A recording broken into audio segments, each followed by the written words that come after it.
Bit of a shame because this is episode number 50 of the MMA Creators Podcast, if I'm not mistaken. And we were supposed to have a special guest on in the MMA YouTuber, Troy Robert. Unfortunately, he had to postpone, so he'll be on for next week's episode.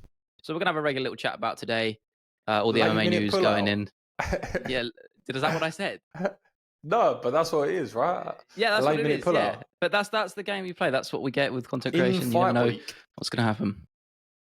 Yeah, sounds awfully familiar, doesn't it?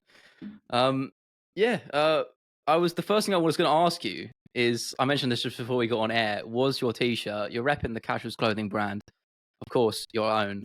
And I have to say, I love the design on the back. I saw you wearing it, that little reel you posted on Instagram, you on the swing. First, I didn't even clock it. And then I saw it, I was like, damn, I actually want one of them. They're really nice. I would happily pay you for one of those shirts. So that was just wanted to give some praise there. Just kicking off.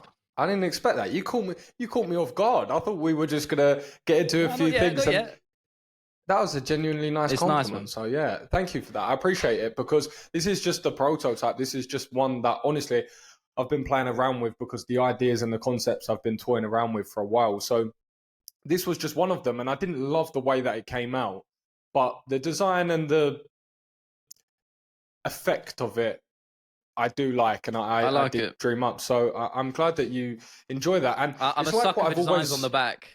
I'm always a sucker for the big designs on the back. That's for me. Well, that was me playing into the field a little bit because I have seen that they have been popular, and it's not necessarily that I'm trying to create things for other people, but I like it myself, and it does lean into it, so it doesn't hurt, right? It doesn't hurt. And I guess I didn't expect us to start here, but this is not a bad place to start on the MMA Creators Podcast. But I guess this is something that, for people that have been listening for a long time now, is something that I've always been saying about, right? When creating different avenues, and in this case for me, clothing off the back of the brand and business. And the way that I always wanted to do it, I always said this to you many times, was I don't want to sell anything.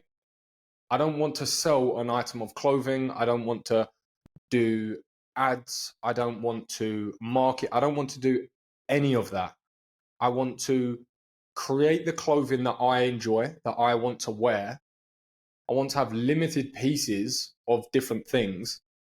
And I want the market to decide it's of value, because when they wear it and they represent it, it subconsciously tells a story. And that story is Casuals Corner. And the way that I can make that more prestigious, have more notoriety, have more value in pop culture or in any trend, is by growing and evolving the brand Casuals Corner, because the bigger that is, the more value I can bestow upon these pieces. So when I make Casuals comic, when I make Casuals clothing, I'm enjoying the element of that and the process of that. But it's also a cool barometer to see, right, where's the brand at?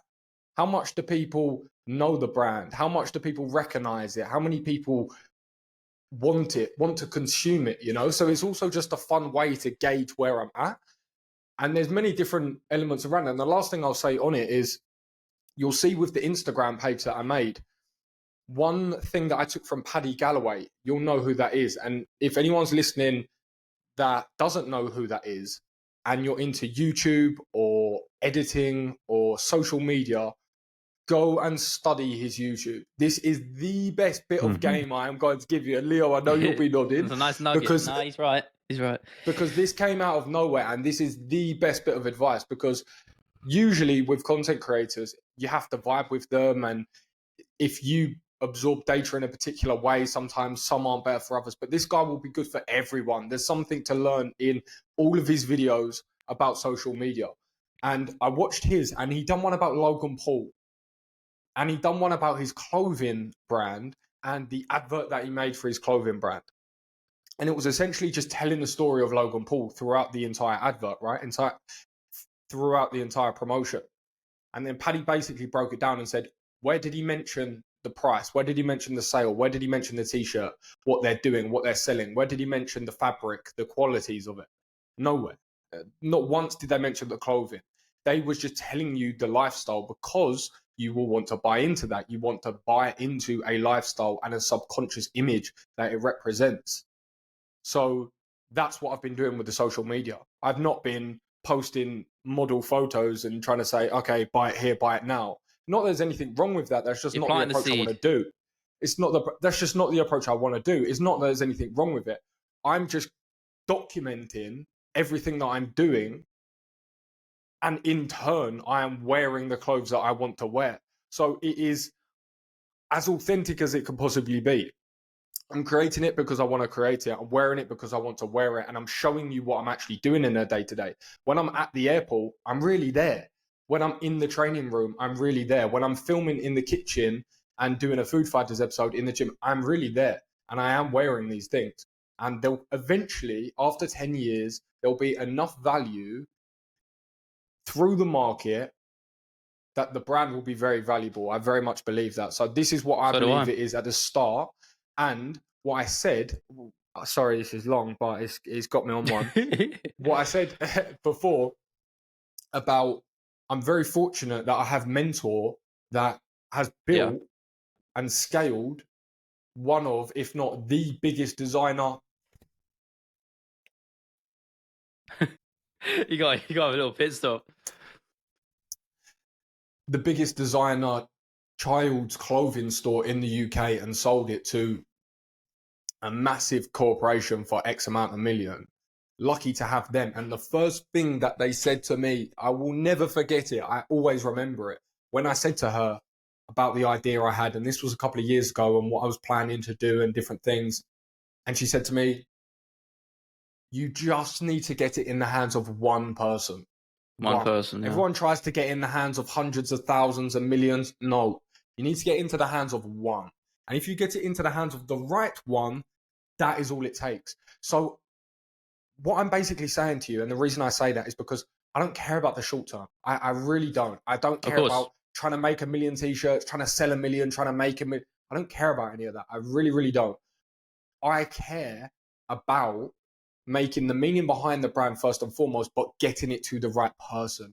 That's the most important thing to me. Getting it in the hands of that one person, not the million. Maybe but that's the thing, right? And you never truly know. But the reason I say that is because UFC Manchester is coming up, and this week I've already had 3 conversations and I've got 2 meetings booked in for this week to discuss different ideas that I've got in regards to UFC Manchester. And I mean big ideas.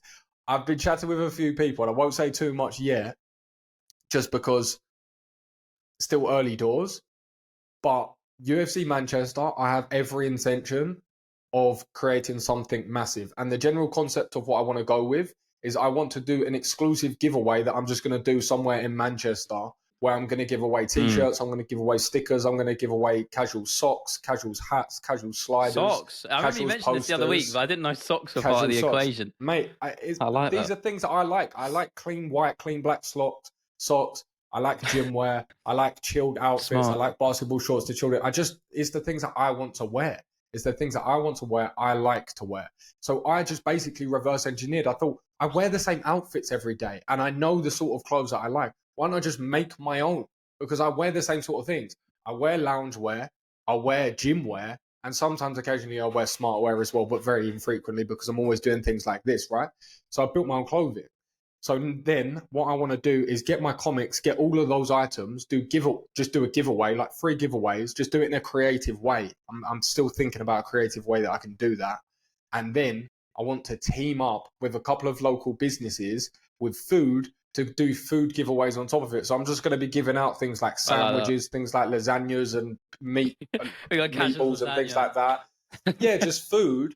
And then also the fashion to be a part of it, but there's not going to be a lot of pieces of that. So that's the grand plan. So sorry, that was a very long answer. But that was a total of about 8 minutes there. But I respect it. The ability, I always say that, the ability to be able to talk for that long, basically without a hitch, is a skill. It's a learned skill, and you obviously have that. I've mentioned that many times.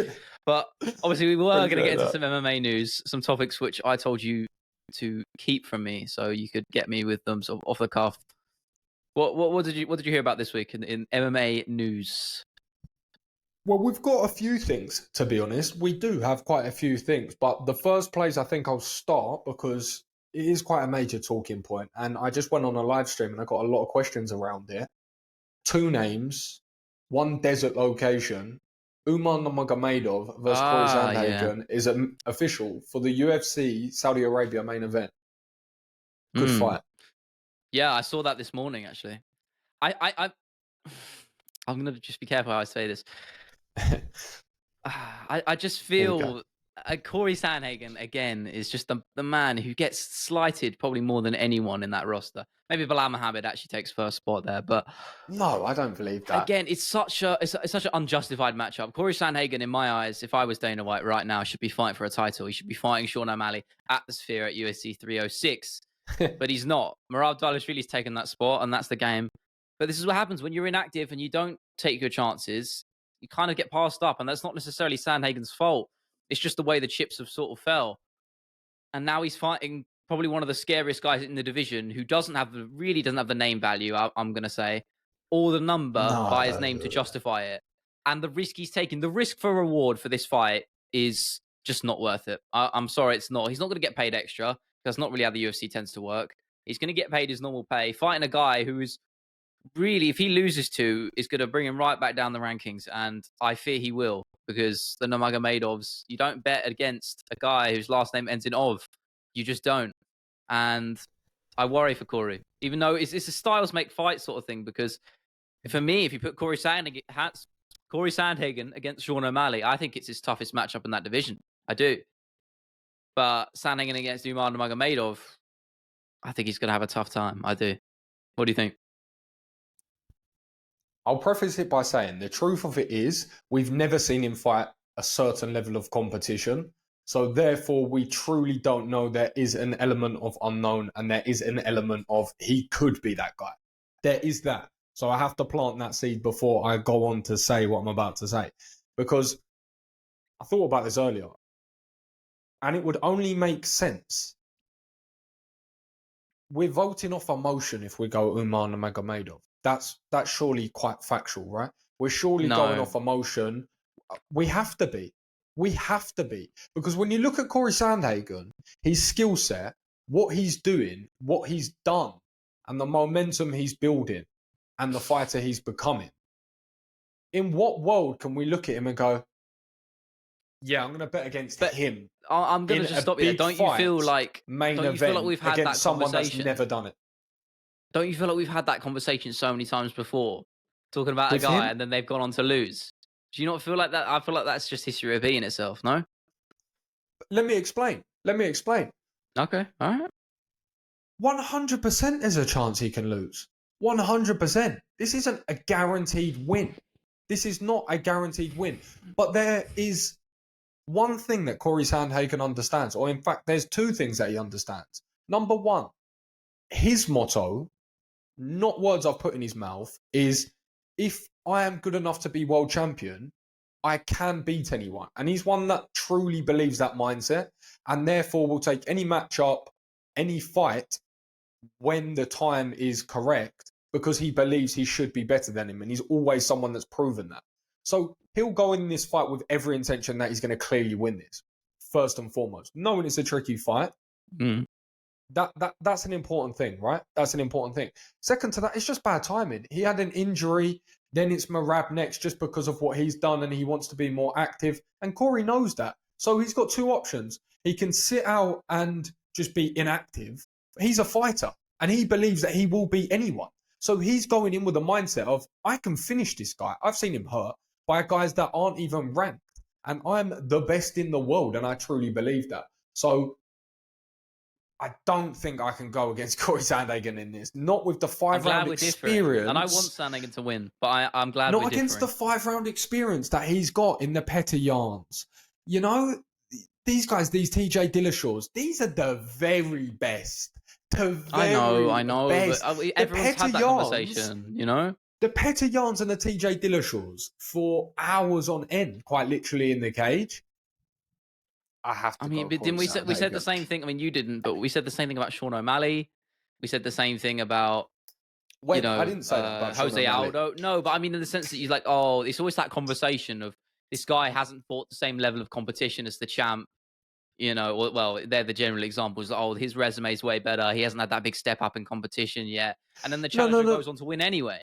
So it's like my point is, of course he can win. I'm not saying it's 100% guaranteed. Of course he can win. I'm not saying these factors. I'm just saying these factors are so prominent that if I'm going to make an educated decision on percentages, those conversations are going to favour me to select him out of two fighters.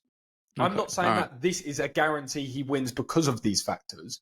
I'm saying based off of what I have seen previously, the level he has fought at, for the time period he's fought at, against the very best to ever do it, I know for a fact that 8 times, 9 times out of 10, he shows up at that level. How many times does Umar do it? I have no idea. I've got no data to go off. So he very well could do it.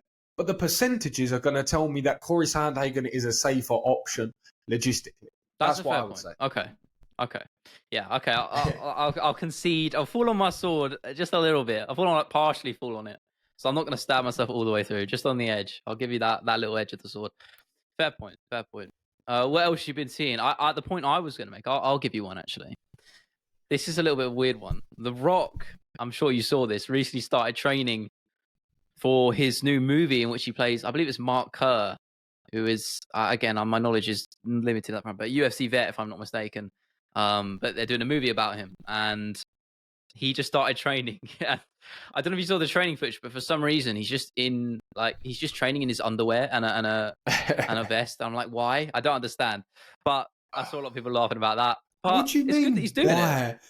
This man is from the WWE. That's what. Yeah, of course. Brought him to this point. That's all he knows. That's all he knows is the briefs and the leather boots and the workouts. That's all he knows. What do you mean? It's his attire. I don't know. It's just funny. It's his attire. To be fair, but I'm glad he's doing it. I think the more people that get into MMA, the better. That's always a good thing, you know. I guarantee he gets pretty good as well. He's an athlete at the end of the day. 100%. He's a high-level athlete, and he's extremely disciplined and hard-working. So I imagine if he puts his mind to almost anything, he'll get pretty good at it. Not a lot of time. Because as well, when you have that operating level for so long, at the level he's operated at, the pace that you can get good at things is exponential. It's not saying that you'll become a master overnight, but you understand the basics to success on a level where you can apply it to most things. And there's a lot of cross-references and pattern behavior, so he'll get pretty good. But yeah, I'm getting into it today. I don't even mean to. Let's get a bit more light-hearted. I don't think that's not the opposite of light-hearted. I wouldn't say that. I think it's just... No, but I've just been... I don't know. I've just been going into it. I've been going into it a bit. You know what it is? I've been by myself. There's been no one in my cousin's house. It's just been me. So I've just been just looking at the walls. Dialed in. I just came back from Vietnam as well this weekend. Yeah, I saw that. Well, tell us about that. So what are you doing now? I'm sort of out of the loop myself, so I'm sure just as much everyone else will be. Yeah, I'll bring you into the loop. So the loop is also me live streaming more. That's what I've done today, and you're doing a good job at that. You're getting some great views, by the way. 500 views on a video. That's really good. Well, on the streams, yeah. No, the stream's nothing crazy. It's more about the concurrent. I mean, I was averaging... that's good, though. 20, 25. 500 views on a stream. That's decent. That's a lot of people. Not concurrent, mate. That doesn't matter. Collectively. Yeah, ain't nothing. But yeah, like 20, 25 people. I'm getting... It's nice. That's a lot of people. Mate, yeah. I was sitting there doing my workout today, right? And as I'm writing the draft for the flipping live stream, I wrote, because I meant it, thank you so much for taking the time on a live stream, because I was sitting there thinking, we are pulled in so many different directions in today's day and age, especially with mobile phones, people looking to gain your attention in any way they can. And everyone from every direction is vying for your attention. It's the most valuable asset and currency. And people are going out of their way to just sit there and watch you talk as if they're going to a screening. Sometimes people are there for 40 minutes. That's as if they're going to a screening. I have the same people every week. So shout out to them. You know who you are. Right? And I don't think I don't forget your names, because I do. I mean, I don't forget. I can't even speak. Don't think I don't remember your names, all of you in the stream, because I do.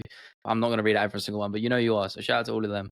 So when you say 25 people, that's a lot of people you think sitting in a room. That's a lot of people to speak in front of. So they only increase as well, and they only increase pretty quickly.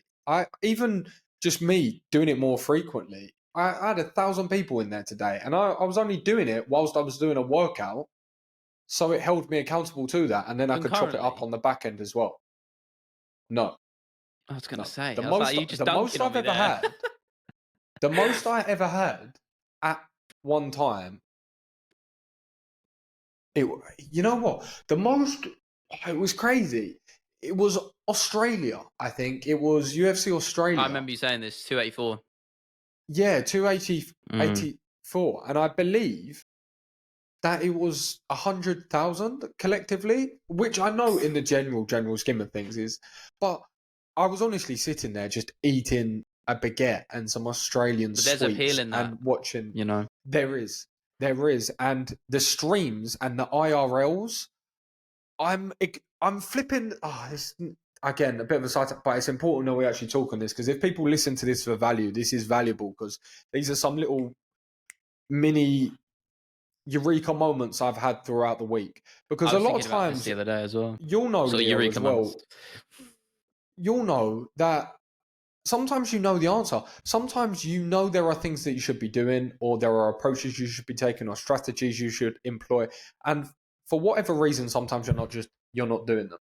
And the reason I say that is because I know that live streaming is massive at the moment and is only getting bigger. I know streaming is only getting bigger. And there's so much opportunity for me to do that. And especially, I have so many opportunities where I can do that, provide value, then chop it up on the back end and get content out of it, the full Gary Vee model. That is just an absolute no-brainer. It's the most obvious thing in the world. The most obvious thing, but it's just about doing it. So I've 100%. started to employ that this week, but I wanted to bring it back to you because, you've been doing that more recently and you've been doing really well with that. Yeah, so, I've actually got a rigid schedule down. That was the problem I was facing, because the timeline of me streaming really went from doing the first one, loving it, then streaming every day for about 2.5 weeks and completely burning out, then basically trailing off, doing one sporadically over the next couple months, and I really didn't enjoy it because I was, so burnt out. And then gradually I built back up and committed to a schedule gradually. So now, first it was 1 a week, now it's 2 a week. So we're doing Tuesday and Sunday, every Tuesday and Sunday. I haven't missed one. And now I'm planning on bringing a third day in, probably on a Thursday as well. So if I can get 3 streams a week in for an hour each, well, we're winning. We're doing really well. Can I make a hypothesis? Please. I don't think it's any coincidence that you've got more consistent and better with streaming and being sustainable at it as you get better and more sustainable and consistent in the gym. I don't think that's a coincidence for you. I like that. Yeah, I like that. I mean, it's not, I wouldn't say the consistency is something that's already kind of integrated with me because of jiu-jitsu. So I guess there is that. But you definitely are right. I think it brought it back because obviously I haven't trained on the mats in a while.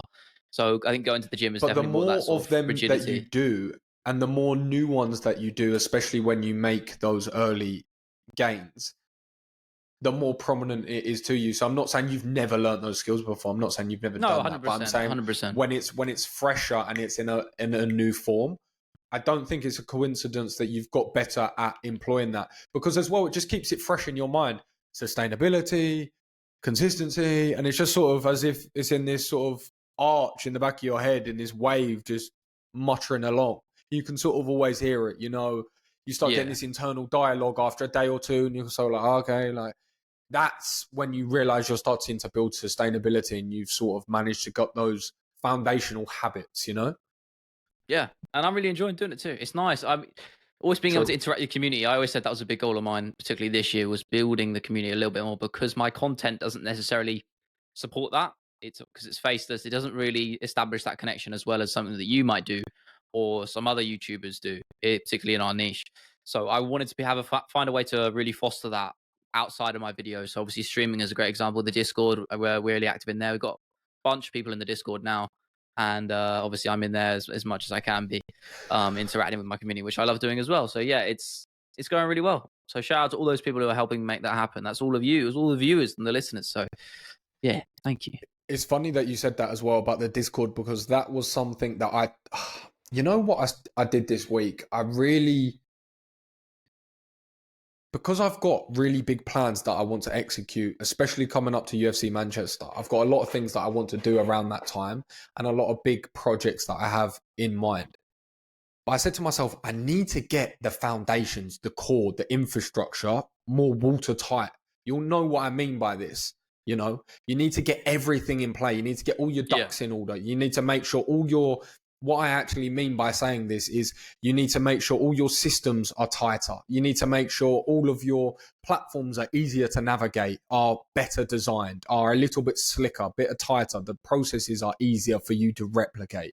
Different things like this. And there's just loads of things. It's impossible for me to sit here and say all of them, but they're infinite.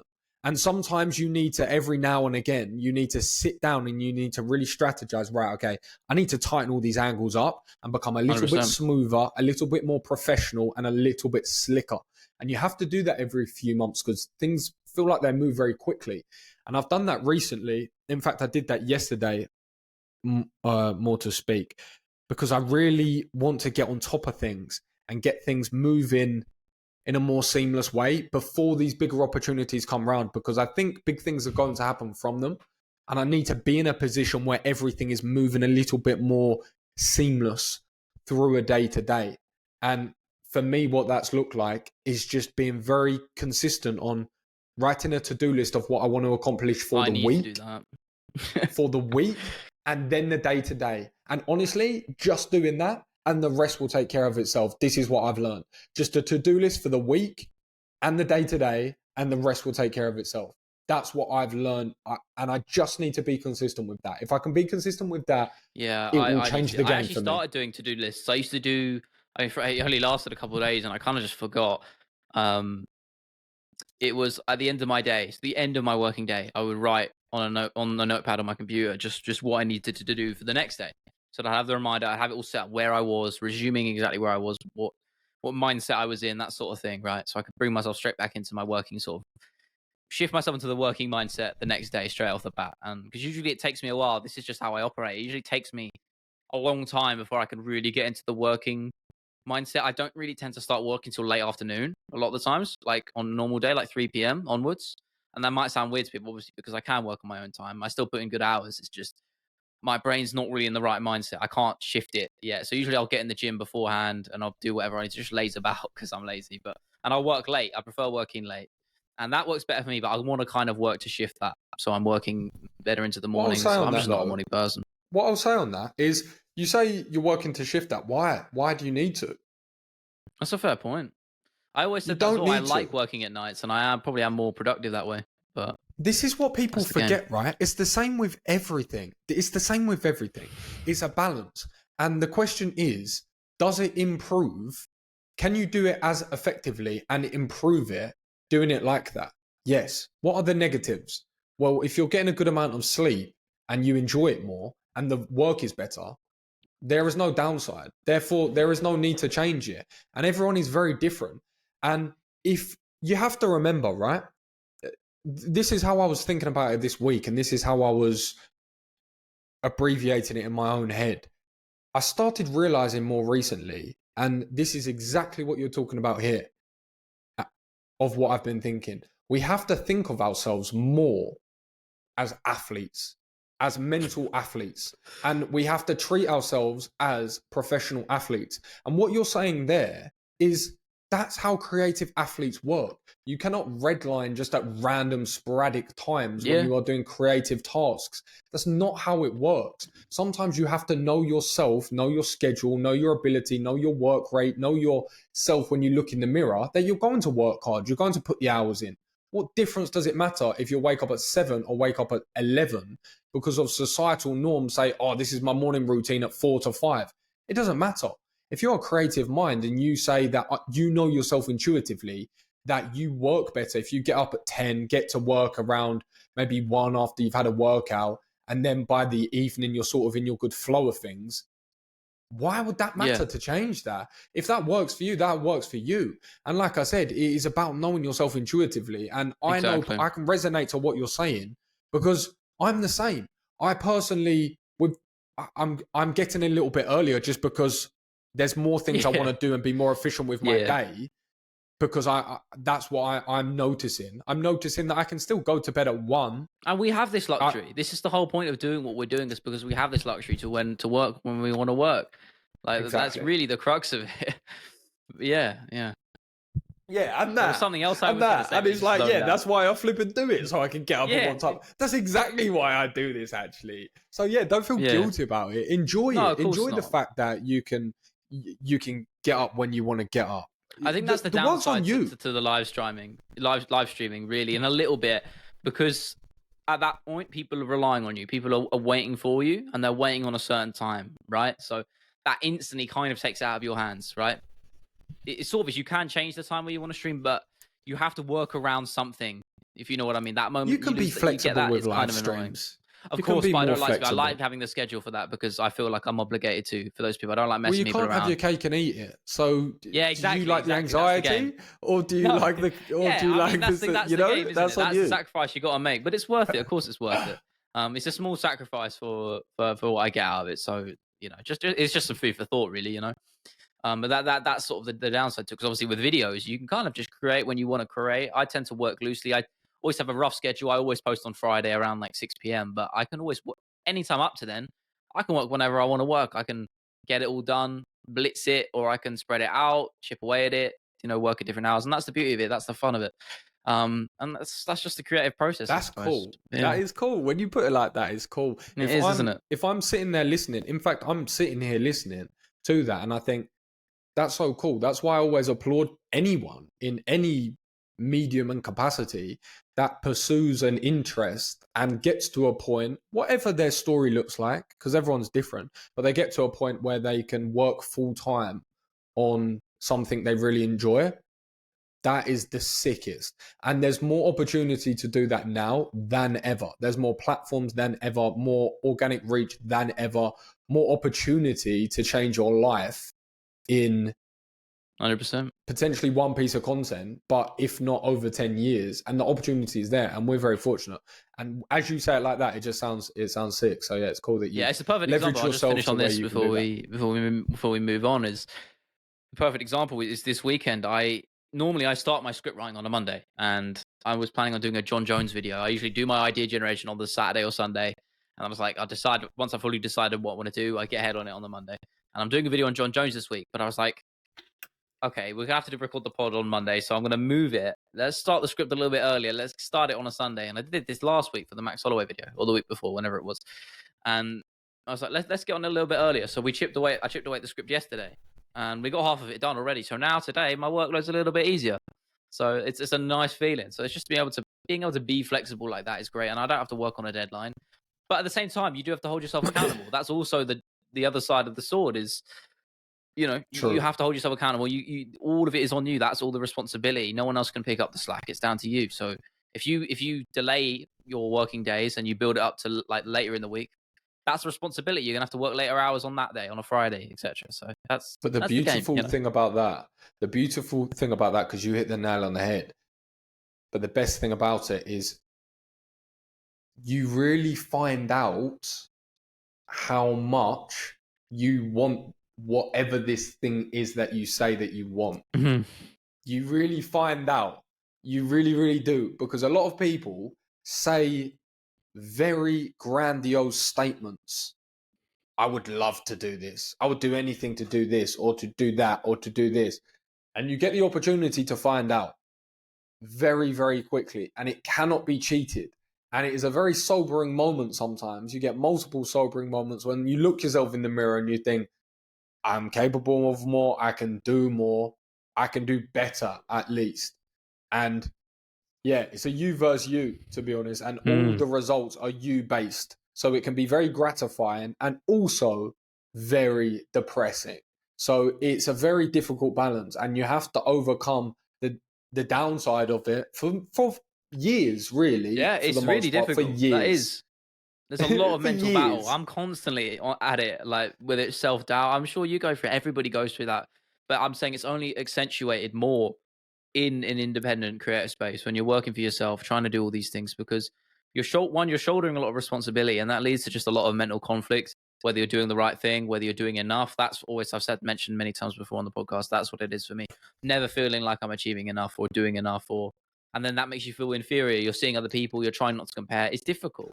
I know your experiences are going to be uniquely different in that regard as well, but everyone's got that sort of I mental don't thing to think shoulder. so. I think everyone has that to a certain extent, but it just depends on a couple of things. It depends, number one, what type of person are you naturally, because you're going to feel it at different levels just out the gate. It's unique to you. And then also it depends on how much you work on it.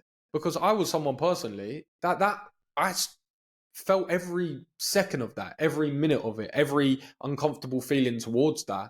And now I'm at a place where I couldn't be the furthest thing from it. And in fact, I'm so far from that position now, I couldn't be further away from that, just because of so many millions of reps, change of perception. Yeah, I'm slowly getting there. And also understanding of what these pieces of content can do for my life. And if it comes back to what I say is my priority, I say to myself, if this is really my priority and I really want to do these things that I say I want to do, then I should be able to do this. And after many, many years and millions of videos, I get better at it. It's not perfect, but I get better at it. No, of course not. It never is. Work in progress, you know? It always is. That's the whole thing. It's always a work in progress. But yeah, let's move on. I mean, we can touch on UFC 301. I know we're probably a little bit late to the party now, if there's anything you want to go into there. But I saw a lot of debate on my stream about Pantoja versus Usyk. But yeah, go, please. Jon Jones releases a message on Instagram saying that he has a contract signed and they are about to release the matchup. Did he say that? I know he said he had a date. I don't know about no contract. How new is this? When did he post this? I saw him. He's always on Twitter. He's got the Twitter fingers, it seems, the last few days.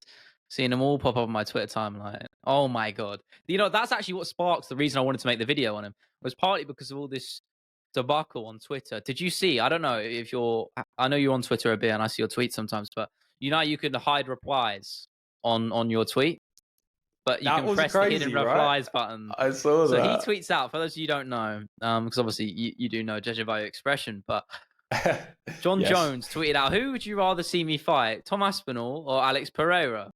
And obviously, in his eyes, the fight to make is Alex Pereira, because it's a fight he can win far easier. That's not even the word. You know what I mean? It's an easier matchup for him. Far easy. It's an easier matchup for him than Tom Aspinall. Sounds like a mad rapper. Far easy. It does. Far easy. It does. But obviously, Tom Aspinall is the matchup I think most people want to see, and he is the interim champion. You have to unify the belt. We're not going to go into that too much, but you know where we stand on it. Jon Jones begs to differ, and he hides some tweets from big MMA accounts in support of Tom Aspinall. And you click on the hidden replies button, and they're there. He has hidden them intentionally, trying to change the narrative. I couldn't believe that. I can't see a more blatant and obvious form of ducking than that. Straight up, I can't. He doesn't want to fight the man. And I know it's hard to say that about a professional fighter, let alone one of the greatest of all time. But it's true. It is true. It's not. It's true. He's ducking Tom Aspinall. Hard. I'm not saying... People always say, when I say things around this, people say, oh, Jon Jones isn't scared of him. I'm saying, of course he's not. I'm not saying that he is scared of him. I'm just saying that he's a logical human being. He's undefeated. He is having the last fight of his career after a surgery, after years and decades in the game at the very top, after many different casualties through the way. He's having one last hoorah, and he's weighing up who's going to be arguably the easier matchup. On one hand, we have a 265 pounds, 6'5", wrestling, jiu-jitsuing, striking, knockouting, submitting artist. And on the flip side, we have someone who is incredibly good, 6'4", 230 pounds, knockout lights out power, but has gaping holes in regards to his takedown ability. Now, he's done a good job of getting from these spots as of this far, but he's never fought Jon Jones, who is a maestro there. Now, one is winnable. The first one is winnable. And the second one is winnable. But the first one is a very tricky flipping matchup. It annoys me. It annoys me so much. It's a very tricky flipping matchup. The second one, more favourable. So he goes out and says, this is the bigger fight. makes loads of money and all the sense. He's not Why wrong. would I fight a contender? He's not. But this is what I was saying. He isn't wrong. It is a massive fight. I do want to see it. It would get loads of pay-per-views. There would be loads of intrigue. It would be historical. He isn't wrong. But the thing at the end of the day that this boils down to is, for the first time, we are in a situation where this is not emotional. This is objective. The reason being, Agreed. he has the interim belt. If he did not, then Lord strike me down for being biased. But he has the interim belt. Therefore, It's disgraceful. all of this conversation is unrequired because it is not a conversation. It is a matter of legality in the UFC system. I know. Well, it's not, And though, isn't it? we need to You say restore that, but some they order. I know. I agree. But they could To a completely just certain say, extent, we need a certain man. order. And get someone else. this isn't me saying this to suit a narrative. This is me saying this because if I took any one of an MMA fan that watched the UFC and I asked them, hello, right, I've got two scenarios. One is that all the time, sometimes we'll do the interim belt, sometimes we won't, sometimes they'll fight it, sometimes we won't. That's option one. We'll make up as we go along. Or two, right, non-negotiable. If you're an interim belt, you fight the champ next. Okay, what would you prefer? Well, yeah, fight the champ next. I don't want this murky water. Of course. Of course. It's ridiculous, over. isn't it? I'm done. It is a thing because Tom Aspinall, is about to become the guy who, for the first time, we've had two men, and I know one of them is Henan Barrow, and forgive me, I can't remember the other one off the top of my head, who have defended an interim belt in the UFC. There's only two men who've done it. But this would be the first time, because we're presuming that Tom Aspinall fights Curtis Blades at 304.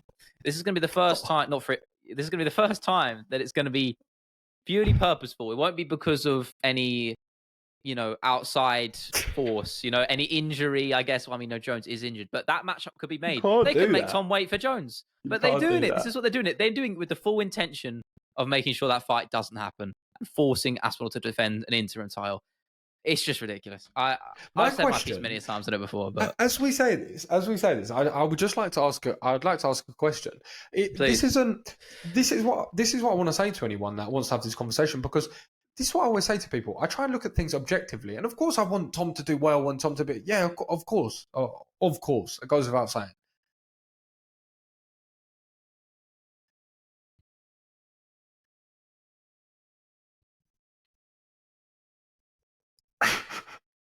I just had a complete brain lock. Well, all I was going to say is, of course, I want him to do well, but this is not a biased point of view when I say this. It's just honestly logical. And what I want to say to people is, okay, if you think he shouldn't fight him next, that's okay. I'm not saying you're wrong, but just tell me why something makes more sense. That's all I'm asking. I'm just saying, bring me something to the table that makes more sense. Okay, you bring me Stipe Miocic. Tell me the reasons that makes more sense. None of them that you could articulate to me would make more sense than a number of other fights. Alex Pereira makes more sense than Stipe Miocic. Tom Aspinall makes more sense than Stipe Miocic. They just do. And there's no hate towards him. Yes, he is the heavyweight GOAT, but he doesn't fight. He's going to retire. He has no social media presence, has no intention of going on the desk, has no media to follow anywhere, and will go off into MMA irrelevancy as he wants. He will go down as a legend, and he will live a life which is comfortable out of the limelight that he enjoys. And that's amazing that he's managed to do that and create that life. But that isn't great for the UFC when they're trying to build champions of big pay-per-views. I'm happy for Stipe Miocic. He's one of the 0.1% that has a career like that, the money like that, and gets to live a life he loves. Congrats. But I will say right now, I'm not going to rule it out. 310. I'm not going to rule out the Aspinall matchup because you never know. It could happen. Again, this is MMA. Anything can happen. Anthony Smith bloody won on the weekend, so that tells you everything. And I have to say now, I'm going to put my foot down and say, if Aspinall is the guy to knock Jon Jones out cold, that will probably be my favourite MMA moment then and forever. Honestly, it will be, because there's nothing more I love to see than that guy get absolutely laid out, and especially by, in my opinion, a man who will probably go down as the greatest heavyweight of all time. I could say that with confidence. Obviously, there are a lot of factors to go into that, and it's not easy to say. But if I had to pick one fighter now who I could pick with the most confidence to be the GOAT of their division going forward by the time it's all said and done and they've retired, Tom Aspinall would 100% be the man I'm picking. So hopefully he does get to do the honors, but I'm not going to get my hopes up. For me, we'll see. It's you not, never know. Oh, I want to see this person get flatlined. In truth, I never think. Yeah, I don't mean that in a malicious way. Thought. It's just I want to see him lose his undefeated record. Well, that is a malicious thing. You can't say I don't mean that in a malicious way. It's a malicious I don't wish state. bad health on him. Yeah, that's exactly what you're wishing. You know what I mean, though. I'm not saying no. Don't backtrack. Like, say with your chest. If that's what you say, say it. Fine. But my point is, you can't then say, "Oh, no malicious intent." No, that is malicious. That quite literally is what that is. I suppose it is. Yeah. All right. What I was going to say is, I'm not hoping. Oh, he goes in there and gets flatlined. Just all I say is, I think he has all these skills. I think he has all these abilities.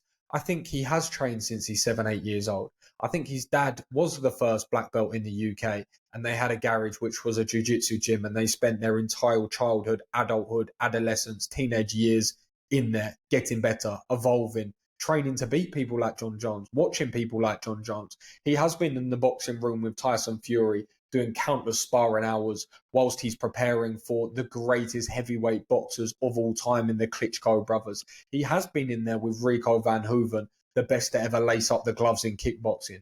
He has been in there in Wigan, the greatest wrestling in the UK. That heavyweight super team is unbelievable. He has been there. So these are a lot of boxes that I'm trying to tick. How's his nutrition? Very good. Does he have a good S&C coach? Yes. Does he have good training? Yes. He has the best heavyweight team in the world. Good facilities? Yes. Dialed in? Yes. Big country backing? Yes. Momentum? Yes. Speed? Yeah. Okay, cool. Right. We've got a lot of boxes ticked. I think he could be this good. People go, no, Jon Jones is smoking.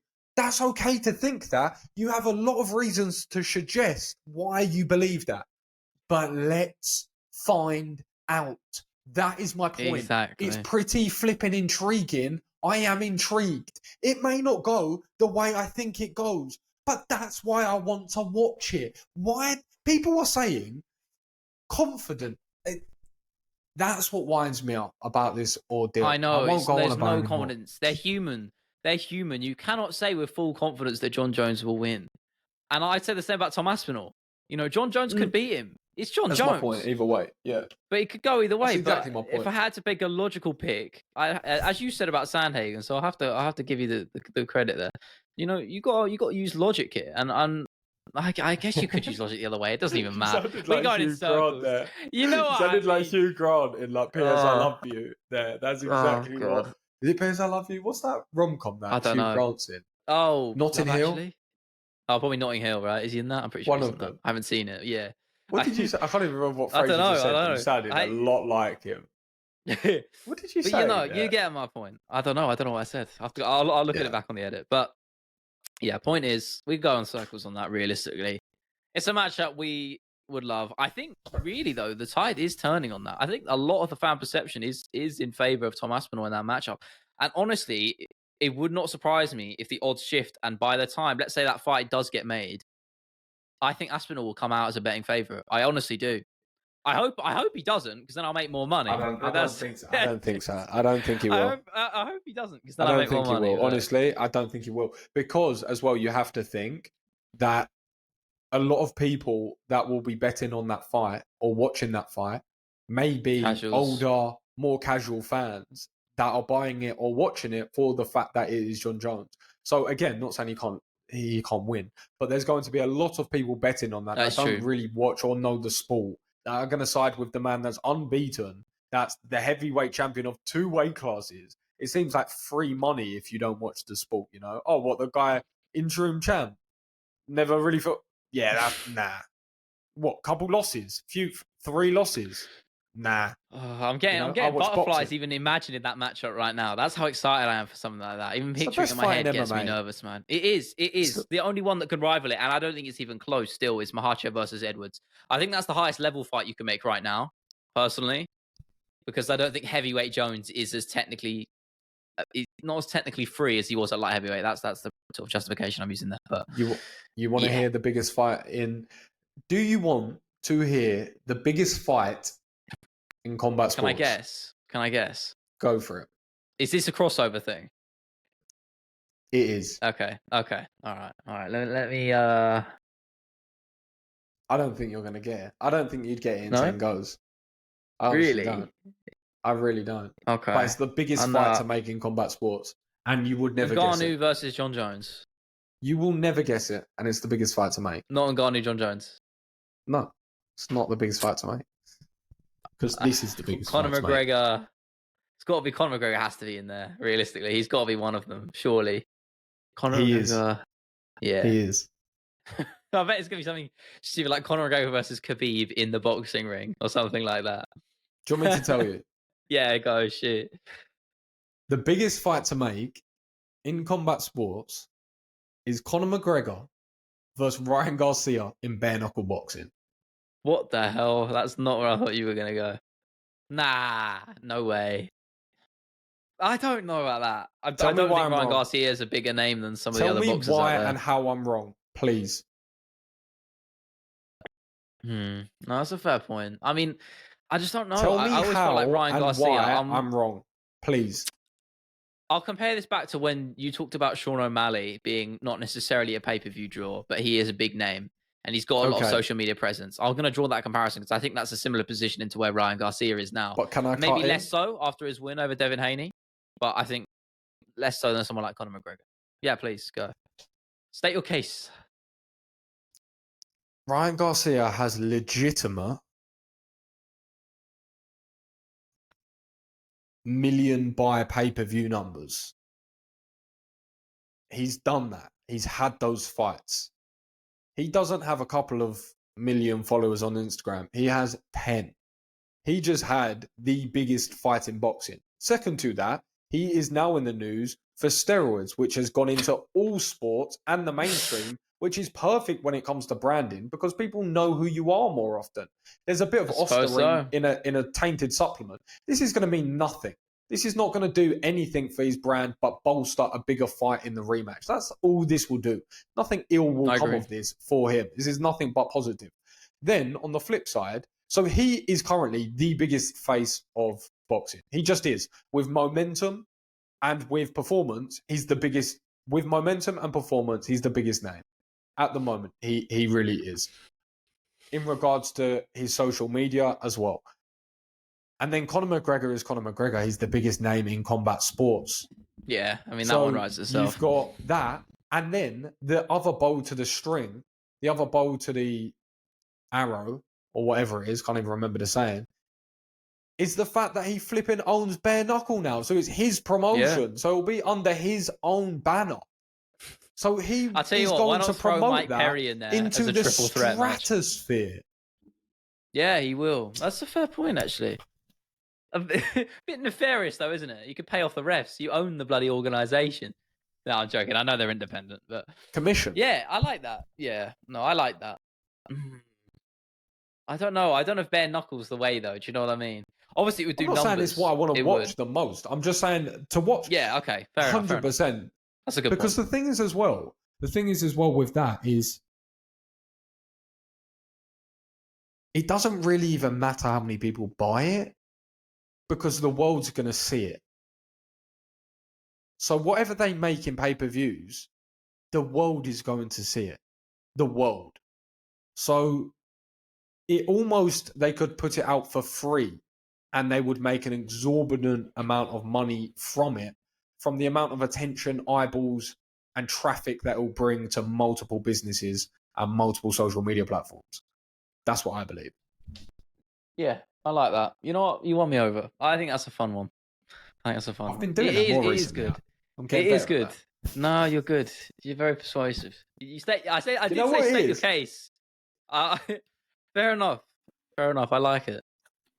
You know what it is? I always try and this is what I try and do with my predictions, and I do it every day when I'm creating videos. So I get a lot of practice at it. It's just sometimes trying to look at something a bit more objectively and unemotionally, and presenting an angle that maybe someone hasn't thought of, or thought of it in a particular way. Not to say that you're definitely going to change your mind, but maybe just consider some other avenues to supplement what you already know or think of a certain thing. I think that's what I try and do. Yeah. Nice. Anything else you want to touch on? Any other little nuggets of info, stories, ideas, concepts that you want to throw Tell my you way? what, Vietnam. Yes. We're actually going to touch on it. We Vi- just tangented all the way to near the end of the episode. Yeah, Vietnam go. was Vietnam was fun. So I went there to basically reset my visa. So once you've been in Thailand for a certain amount of time, you have to leave the country by air to reset being able to get another certain type of Oh, visa. right. That is weird. The way that you said that just made me cringe. What do you mean? I don't What did know. I do? It's just funny. Just the way that you said it just made me laugh. It was, you know, when sometimes you just hear things in a funny tonality. No. I got you. Um, Man, but yeah, what? so I had to leave. And I thought, okay, I may as well do a couple of days there. So I went to Da Nang in Vietnam, which is a city, but it's on the beach. And it's actually where my cousin lived when he first came to Southeast Asia. And he said it was basically just a beach when he got here, but it's sort of about 10 years later. Now it's a really, really cool place. It's developed in a nice way, in a way which is, I wouldn't say modern, but there's a lot of good work there, a lot of good infrastructure. Things are getting built pretty quickly and pretty good. And it's got a really nice combination of sort of city and beach. So I went there, and one of the main reasons was I wanted to get some banh mi's from source. So if you don't know what a banh mi is, anyone that's listening, is essentially a very famous Vietnamese sandwich where they take a fresh banh mi roll. So it's essentially like a baguette. And they're all different. They're all very different. Some are crunchier, some are softer, some are fluffier, some are, of course, it's like a fingerprint. They're all very, very different styles, different techniques. And then inside of it, they usually have some sort of Asian salad. So it'll be grated carrot. Sometimes they have coriander. Sometimes it's different pieces of vegetable. Sometimes it's carrots. Sometimes pickles, mince, different things. And then they have a meat typically. So sometimes it's a chicken, sort of like a teriyaki chicken. Sometimes it's grilled pork and different things like that. And then a sauce, like a homemade mayonnaise and a chili sauce sometimes. Oof. And then they give you that as a banh mi. And the incredible thing about Vietnam is they cost about 80p per banh mi. And if you go to the most deluxe ones, I went to a banh mi shop that got incredible reviews, and I went there, and it was the most incredible place, and it was the most elevated banh mi in a good way in regards to great ingredients, done with love, done in the kitchen. It was called Two Ladies. Yeah. And I filmed it all and watched it all, and it was a beautiful process. She came and brought me fresh squeezed juice in a glass. It was a beautiful setup. I don't want to know how much that costs, man. Probably not much at all. Yeah. £1.40. And that was for the best one I'd ever had. The experience it gave me, the happiness it provided me was incredible. I paid more for a Tesco meal deal. I paid £2 more for a Tesco meal deal, man. You paid double for the Tesco meal deal. But the reason I said it is because I love banh mi, but then I wanted to try some of the local dishes as well. So I did some food projects, but also it's very famous for its coffee. And I basically just spent those 4 days, to be perfectly honest, just planning for what's coming up with ideas, doing the bare minimum in regards to my output, but really planning and trying to. Yeah, sometimes you can 100%. Take some time to do that. Yeah. Yeah, you go in peaks and troughs, and sometimes that's really what I use my Saturday for. Because my Saturday is technically, sorry to just jump in. My Saturday is.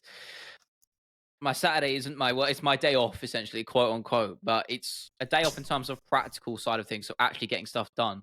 But I'm really still working all the time. Mentally, I'm spending a lot of time doing idea generation. So technically, there is a bit of practical element. I'll spend time on YouTube, just scanning for pages, and I'll put any ideas that come to me, I'll note down templates for stuff, all things like that. So it's more of a backseat kind of working. But it's good to take the time to do that, especially for content creation in particular. You need to have fresh ideas. You need to be mentally stimulated in that regard, I think, all the time. So taking at least some time off of that is important. That's something I could probably recommend to anyone starting out, is take a little bit of time, dedicate at least a period of your week to idea generation. I think it's important. I think what you said there as well is, that is what happens. It's called obsession, and you have to have it to be good at anything. To be very good at anything, you have to have it. You do. You have to have it programmed into your subconscious so that when you watch anything, you're thinking, okay, how's this set up? How is it angled? What is the timing, the titles, the headlines, the thumbnails? Why am I reading this? Why am I watching it? What's the pacing? How can I abstract this bit of value? How can I improve this? How can I tighten this thing up? You have to take inspiration from everything because you constantly have to grow. You don't have to do that. But if you want to be incredibly good at what you do, you have to be obsessed. You have to take care of every detail and you have to obsess over every detail. Like what you just said. So I think you're bang on. I think you're bang on with that. But yeah, the banh mi was delicious. And then I spent the sort of downtime, as I said, in these coffee shops because they're very famous for their coffee. And there's this thing called a salted Vietnamese coffee. So I went there again. I went to the nicest. It was so incredible, right? Because I went to the most incredible bakery where they had an in-house bakery and it was all glass, so you could watch them making all these pastries. And they had the coffee counter out, so they had all the incredible machinery that you could watch, and it was really, really cool. Loads of seats, nice seating, plugs so you could do your work. It was a really sick vibe. And again, £1.20 for the best coffee I've ever had. And I've never even been someone that's like, oh, this is a really nice one, this is a really terrible one. I've just enjoy it if it's ice. Yeah, it's coffee, mate. I love it. Yeah. No, I like most of the time. There is bad better coffee, ones. I like better ingredients, and if there's some sort of variety of sweetness, whether it's a honey or a syrup or there's none, I like it to be good quality. Or if it's the coffee beans, I like it to be good quality. The milk, good quality. Ice, everything can be elevated. The way that they construct the ice, the way that they make it cold, the straw they give, the cup they give, all these different elements, you can elevate it.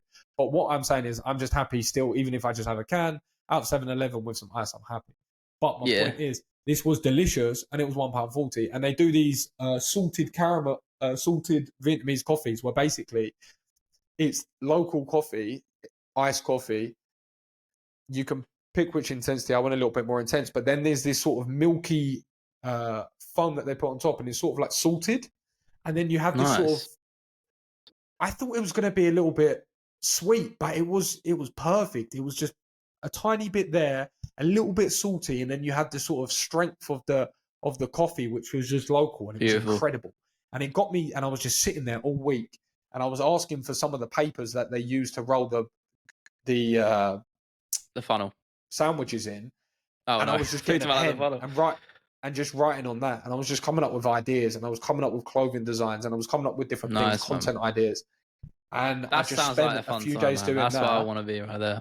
Next to the beach. And I sat there, mate, honestly, and I filmed it, and I looked around, I thought, this is what I've been striving for. That's awesome. I expect to do so much more with my brand and to achieve certain things. But honestly, all I really 100%. Wanted was to be able to sit by a beach with an iced coffee in the morning with my headphones in, listening to music, coming up with creative ideas and figuring out how to structure things and build things and coming up with. What were you listening to? I only say this because I remember you saying you're not a music guy. You say you only listen to podcasts. No, I listen to music every morning. Morning. Oh, yeah. I listen to music every morning. But sometimes what's on the shuffle is, I know what's on the shuffle, it's a mixture usually of Tiny Desks. I usually listen to Tiny Desks. No, I go Action Bronson Tiny Desk. I go Anderson .Paak. I go Mac Miller sometimes. Justin Bieber's got a good one. Neo's just dropped a recent one, very good. Adele. I like those Tiny Desks. Are they on Spotify? They're pretty good. Or is it YouTube? They're not. I listen to on YouTube. Yeah, I was going to say. I thought they were on YouTube. Frankie Stew and Harvey Gunn. I listen to a lot of those. Nice. And then Sticky Fingers. I listen to the acoustic Sticky Fingers in the morning. And then, have you heard of them? No, that's why I frowned a little bit. I think it's interesting now. I think I'll give it a crack. It's an Australian indie band. Indie band, and maybe you like them, maybe you don't. Maybe you never listen to them, maybe you do and you really like it. But my friend showed them to me when I was at uni, and the first time he actually showed them to me is when we went to Fiji, and we was on this incredible beach, and he played this song by them, and every time as well, I listen to that song. It attaches to these different places because wherever I am, I play. Whenever I'm at a really nice location, I play this one song, Rum Rage by Sticky Fingers. I've got it here. It is the ultimate song. Don't play it just now. No, I ain't going to play it now. I'll play it after. Yeah, but it is an ultimate song just to listen to, just Yeah. in a nice environment like that. So yeah, I had my headphones in and I was working. I was coming up with ideas, and yeah, it was fun. I had a fun time in Vietnam actually, and I took some content as well. Nice. I was going to say, I was actually going to round off on just to finish up on when you talked about coffee and good coffee and bad coffee. I will say, if anyone who is not from the UK and ever visits the UK and you're going to get a coffee, there's nothing wrong with coffee from a big chain, because I think there are actually some nice ones. I actually think Starbucks isn't even too bad. Don't get Costa coffee because they're really bad. They nuke the fucking beans and it's always burnt and it tastes like shit. That was the other point I really wanted to make, is I hate Costa coffee. You'll probably know. I don't know. Maybe you do like it. Personally, not for me. I don't honestly. I never buy coffee in the UK. I only have it at home. It's too expensive. It's just too many costs that I don't need to pay. True. I think everyone needs a crutch, you know. That's my truth. And that's mine. I'm not saying people shouldn't. I'm just saying that's the reason I don't. Yes, it's your thing. Yeah, it's just my thing, because I don't go out. Think about it. I don't go out the house.